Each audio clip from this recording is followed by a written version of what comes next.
Hi, this is Dustin with Dustin's Dollars. Today I'm going to be talking about Knightscope, about their client list, some of the clients that they have publicly announced, and some that they have uh, given enough information that we can be fairly sure we know who they are. And then I'm going to talk a bit about what some of these clients, the expansion potential that they have just within that existing client. And before I begin, let me remind you that I'm not a financial advisor or a financial professional of any sort. All opinions that I express in this video are mine and do not represent those of any company or any other individual. I currently hold a long position in Knightscope, so this video should be for your entertainment purposes only, because I could be wrong about everything that I say in this video. You need to do your own research before making any investment decisions. So, Knightscope has announced, and lots of times they don't come out and say the specific company. They say it's an automotive retailer or a large financial institution. And in a lot of these instances, you can actually, I believe that I've been able to figure out what a lot of those companies are. And I want to share some of these with you. There's a couple companies I'm not going to name today because they're smaller companies. And I don't know that they would actually want that. But some of these larger companies, I think, are both more interesting to us as investors. And also, I really don't think it's such a big deal. Like, there's not a whole lot of negative that's going to come from a large company. They're already set up for publicity and such. So first one here, we have Ally Financial. I think this was noted in the Knightscope press releases just as like a large financial institution. And in fact, if I recall correctly, this would have been the deal that they initially did through one of the large security contractors, I think Securitas maybe. But I found an actual article that confirmed this from this website, the Charlotte newspaper of some sort, and we had confirmation that Ally Financial in Charlotte is actually using a Knightscope K5. So I thought that was cool. Another one here. Oh, come on, load. Thanks, Chrome. So this is another one. This was actually made very clear from a tweet from someone that had tagged Knightscope in it, and I snagged this one. Brookfield Properties, right? Brookfield is a large asset manager. They have a whole property management wing. And so I thought this was interesting, and I'll talk about this in a little bit when I go through just a bit quicker on some expansion opportunities. But Brookfield is a huge client, and so I thought that was really cool to see that they have that they're using a K5 at one of their properties. We have another one here. This was a Knightscope press release, and they said that there is a San Francisco Bay Area Fortune 500 American clothing and accessories retailer. And so this one didn't really give you a whole lot of details. However, I noticed this nice big sculpture in the background. Oh, it doesn't look... Sorry, I don't have the tab open. This sculpture is called, let me find it, Cupid's Span. And if you look at, there you see, there's the sculpture right there. You can see the photos. That might be a little too small, but hopefully you can tell it there. And now if we go in here to Google Maps, I'll tell you how I found this one. So you look at Google Maps, Cupid's Span is right there. And you can see, you look at this photo, we're kind of looking out over this this small wall here, and you're seeing the sculpture and sort of a park in the background there. And if you scroll in here and you see what seems to be right there, thanks Google, it is the Gap headquarters. So I believe that this Bay Area clothing retailer is actually the Gap. So I thought that was cool. And moving on, Knightscope has, I think they've announced some of these, at least one of these, but they are patrolling at least two airports, right? They have one at either are or were in the past. Actually, I'm not 100% sure, but if they're still at both of these, they don't always announce every renewal. But they were at George Bush Intercontinental Airport in Houston, at least, back in 2020. And they are also in, it's the same one. Yeah, I think I opened up the same one twice. That was my bad. I think they were also at LAX. And I must open up the wrong tab. But I believe they're LAX elsewhere, and I think they've noted that one explicitly. All right, moving on. A couple others. This was a big one, and this was a gimme. This is nothing, no groundbreaking detective work on my part, but Extra Storage Space, this middle client here, when they said, hey, clients give some positive testimonials, that's a huge client. I'll talk about the potential there in just a minute. But I wanted to call out here, right? This is the source for saying like, hey, they very clearly have a contract and they're presumably happy with the service, the extra storage spaces, because they've even given a testimonial here that they were willing to do publicly. So they had this press release. It's when Houston, about a New York-based investor, developer, owner, and operator of more than 16,500 apartments in 18 states. Now, that here I am fairly sure is Fairstead. You can see, do some digging, look at the company. They own more than 16,500 apartments in 18 states. Sounds like a match right there. And so this is again, a property company there. And so I think that's pretty cool to see. And then just one other one that I wanted to call out here. There was this, I don't know why they're taking so long to load. This one press release from Knightscope for a distribution center in San Bernardino County, California, 970,000 square foot distribution center. I believe this belongs to Kohl's. I did some looking, and I don't have the article. I don't have the article up right now, but there is one talking about Kohl's opening up a 970,000 square foot distribution center in San Bernardino County, California. So I thought that was pretty cool. Oh, you know what? I could actually check US-based industrial client. I didn't notice that when I was putting together material for the video. So maybe I'm wrong. We'd have to check it against this criteria here. So if that doesn't match, maybe I'm wrong. I apologize. But that seemed to match. Maybe who knows? Maybe it's the same distribution center. Maybe Kohl's sold it to someone else. I'll have to see. So probably wrong on that one. My apologies. But moving on to the expansion potential for some of these clients. So we talked about extra storage space here. If you look at their, I have a whole other window open for this. Let me get it. One moment. Give me one moment here. Here we are. So looking up how much expansion potential might they have at some of these larger clients, larger customers. Extra storage space. Company owned and or operated 2,096 locations in 41 states and DC.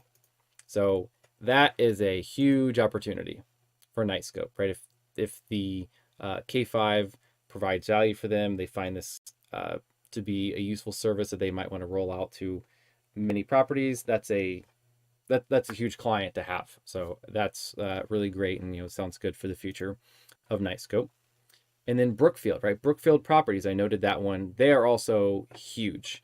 On this page somewhere, it says they have 800 plus managed properties. I think I looked on another page here on the website, and it looked like they have about 500 in the United States. So even just the 500 in the US, which is probably a more realistic target market for them, is still another huge opportunity for Knightscope given the current size of the company. Moving along to Fairstead, they have somewhere in here, it should say they have about 90 communities, right? There it is right there. So they talk about having 16,500 units, but they have 90 different communities that those comprise. And so that is probably the order of magnitude that we could expect to see as the opportunity for Knightscope for their robots. Now, there were a couple others where I don't specifically know what the client is, but they had a press release that right in it did call out the size of the client and the potential expansion opportunity there. And I just wanted to highlight some of these so we have it all in one place. So this one was from March, talking about a hospital in the Los Angeles area. And they explicitly called this out and said that the client currently has almost 40 hospitals and over 700 medical facilities. But I would really expect the hospitals to be more of the places where folks might have a greater need for security. Hi, somebody's on the chat. Number 23. Hello. Is there room for Knightscope and AITX to both succeed? I will get to your question in just a minute. Let me go through just a couple more tabs here, and then I will talk about that. That's a great question. And I have an opinion myself on that. But this client here talking about having 40 hospitals, I thought that's great. This one was talking about, a casino owner operator. And I did a little bit of research. I could not narrow it down. The criteria we have here is they have a casino in both Vegas and in Iowa, and that they have more than 3 dozen casino locations. I suspect this is probably either what I write down, Penn National Gaming or Caesars Entertainment, but I'm not sure, and there could be another. That was just kind of what I had narrowed it down to from the research I did. But calling out they have more than 3 dozen casino locations. They've already signed a second one here. That seems pretty promising. They had another one here where they're talking about a food manufacturer that has almost 30 campuses nationwide, and they've already signed on a second site as part of assessing the economic viability of a larger rollout. So that was actually really fantastic to hear. Right? This was actually more recent from May. And then we talked about Gap as being one of their clients. And somewhere in here, I believe that it says that Gap has 14 distribution centers. 14 distribution centers. So obviously, getting smaller and smaller, right? From 2,000 locations that extra storage space might have as a potential opportunity within that client down to, 14 distribution centers for Gap. Because I think probably the distribution centers are a realistic target. Probably not all the stores, because a lot of the stores are going to be in, malls and such that are not owned by Gap. And the properties themselves aren't just the store. But anyways, that is what I want to get through. And so let me get to your questions, number 23. Thank you for hopping on the chat. I love having folks on the chat. So your first question was, is there room for Knightscope and AITX to both succeed? I think there is definitely room. And part of my answer here is biased by the, I have a prior video that I did, it's got to be months ago at this point, on sort of the robot for security, the market for security robots, a total addressable market. And just to get sort of an order of magnitude, if you go to, I don't have a quick link to it, let me get it up, but the Knightscope, their investor presentation does actually have, you can quibble over whether you think the numbers are credible, but at least gets your imagination going in terms of how large the addressable market really is. And it's it's this slide here. I know I've brought this up many times. And they're talking about, corporate campuses, healthcare, casinos, commercial real estate, manufacturing, logistics, and law enforcement, right? And you add all those up and you look at any one of these verticals has, tens of thousands or hundreds of thousands of, guards and officers. And so that's like your potential opportunity, right? And so if you just look at the Knightscope numbers here, they think long-term, they're calling it out for them, but they're saying, long-term 360,000 robots.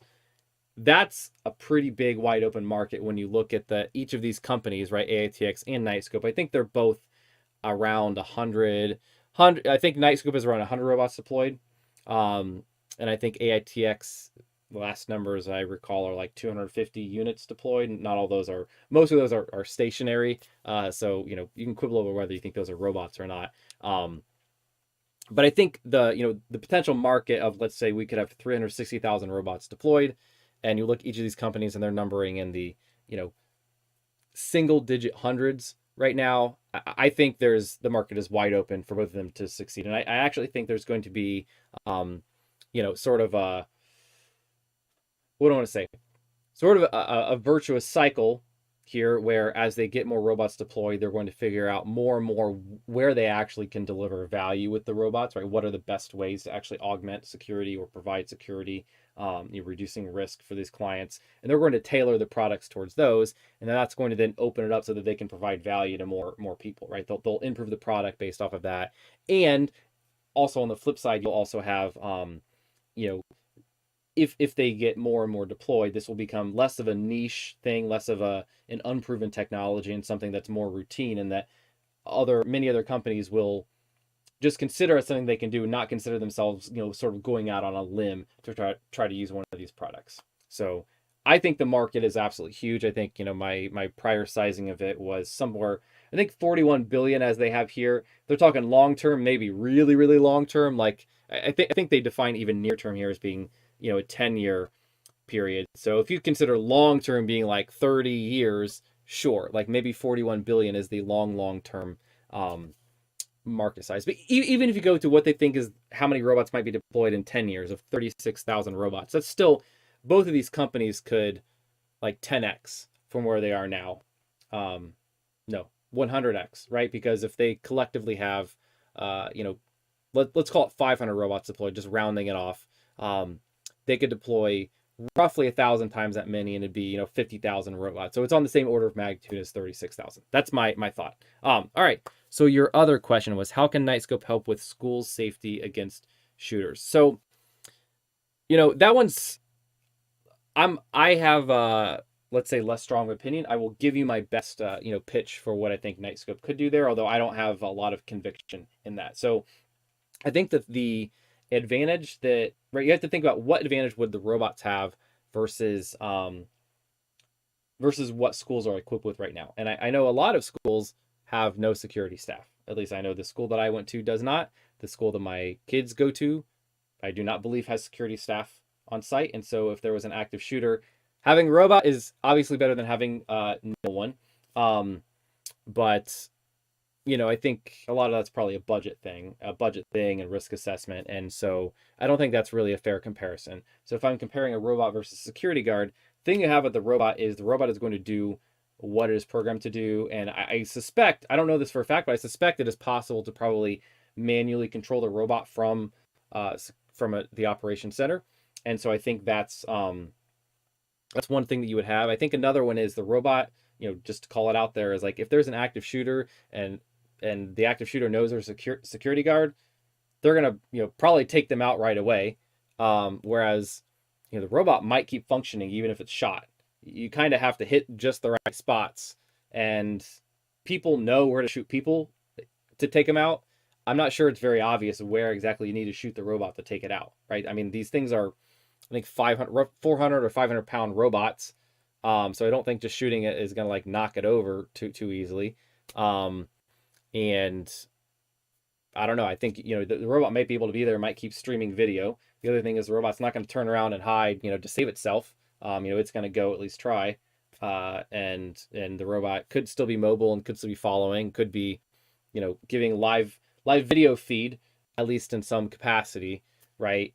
In a way that just one officer within the school could not. So that's what I think a robot could do. Again, probably if you asked the company, they could probably have an even better answer for you. I'm sure they thought about it a heck of a lot more than me. Let's see. They can move the robot to have better view and locate the shooter. Yeah, exactly. That's what I meant by having sort of taking manual control from wherever the security operations center is. And I do think that's one question, right? Because a lot of times they talk about deploying this, and then part of the service of the robot is also having that Knightscope security operations center sort of software, right? The web-based software that they have, where they can actually go in there and sort of manage the robot. Most of the time, I think the robot is running autonomously, right? It is deciding where it goes based off of however Knightscope has programmed it.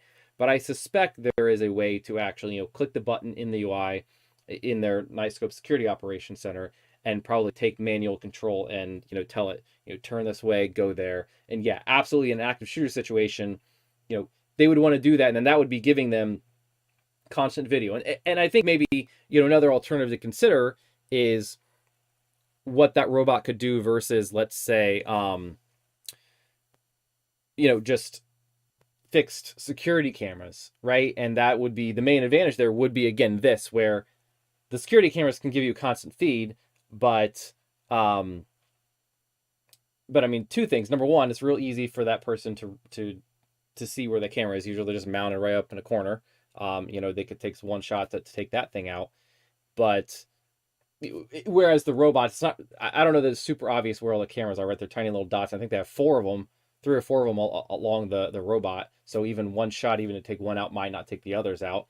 So I mean, that's one thing. But then the other one is, again, that you're only going to get what you can get from the cameras that you have mounted. And so unless you literally have cameras in every room covering your whole building, you just might not have the video feed that you want. Whereas, again, the robot could move and get whatever you want. So yeah, that's what I think. Yeah, I don't know if you have any other questions or comments. I got through all the material that I was planning to go through today. But thank you for the questions. I appreciate it. I love having folks on here. For anyone else who is watching this, in fact, I'll give you just a moment, if you have any other comments or questions. But for anybody who is watching this after the fact, always feel free to leave comments down below for me, or also you can get my my email in the channel page, channel profile page, whatever. Feel free to email me. There's a couple folks who do that on a regular basis, and that's totally cool too. And I usually do these streams live. Almost exclusively all my videos are streamed live on YouTube, and I do them around 9, 10, 11, sometimes midnight PM in the Eastern US time. And so I'm happy to have folks on here on the chat. And you said number 23 says, and potentially he could waste time shooting the robot and ammo, giving authorities more time. Exactly, right? And this is one more thing, right? The robot can be a target, and nobody gets hurt, right? Like that's what I guess I was saying is, it's not only that the security guard, if you're comparing the robot to a security guard, I think I'm just going to call out there, like most, I think security guards at schools are probably not necessarily going there expecting to be handling an active shooter, and are going to have maybe a little more of a sense of self-preservation than you might have from somebody who's routinely in these situations, has gone through more intensive training. And the robot is going to go do that, and it can, the shooter shoots at that, and as you say, waste ammo, and hopefully nobody gets hurt in sort of that exchange. So yeah, absolutely. And I think they have announced 2 schools. I think it'll be interesting to see how that goes. I think it's it's a different environment for them to be in than some of the others, right? Because a lot of this is patrolling the area. But I mean, really for the schools, I think it's less of, I'm protecting high value property, where that's really the use case when you're talking about logistics centers, distribution centers, or monitoring parking. I don't think the schools are going to use the robots for that. Maybe they will, but probably not. Which monitoring parking does seem to be a big use case. But I think the active shooter, something going on, is a big use case that folks clearly have some strong feelings about, especially given the recent news. So anyways, I'm gonna hop off. Thank you very much for hopping on the chat. I enjoy it, and I will let you all go.